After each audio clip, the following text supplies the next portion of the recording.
This is the VOA Special English Agriculture Report. In 1621, a big celebration took place at Plymouth Colony in what is now the state of Massachusetts. European settlers known as the Pilgrims were celebrating their autumn harvest after a winter of struggle.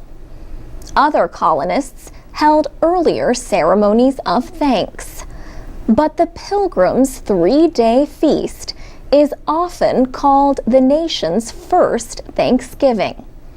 President Abraham Lincoln declared a national holiday in 1863 during the Civil War. Today, families and friends gather on the fourth Thursday in November. And, thanks to the United States Census Bureau, here are some facts about where their Thanksgiving meal comes from. The main dish is traditionally a turkey. About 2/3 of the nation's turkeys are produced in Minnesota and 5 other states.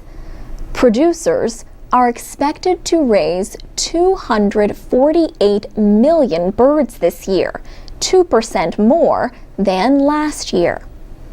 Popular side dishes include cranberries and sweet potatoes. Last year, North Carolina grew more sweet potatoes than any other state.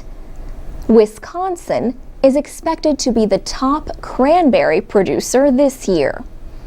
People often finish the meal with pumpkin pie. Last year, Illinois grew the most pumpkins. California, New York, and Ohio were also major pumpkin producers. Thanksgiving is a big event, but buying a traditional holiday meal can be a struggle for the poor. So charity groups often hold food drives.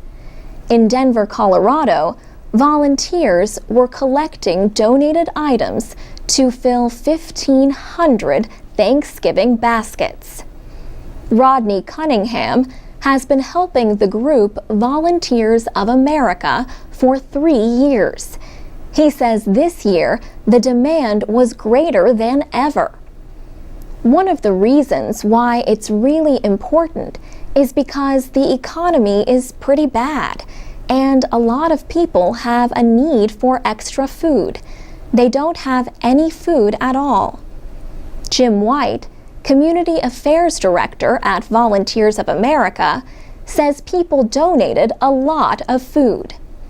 These individuals donated over 148 tons of food, but it takes a huge amount of food, as you can imagine, to do 1,500 food baskets complete with stuffing and cranberries and pumpkin and fresh produce, and then they are all topped off with a 15-pound frozen turkey.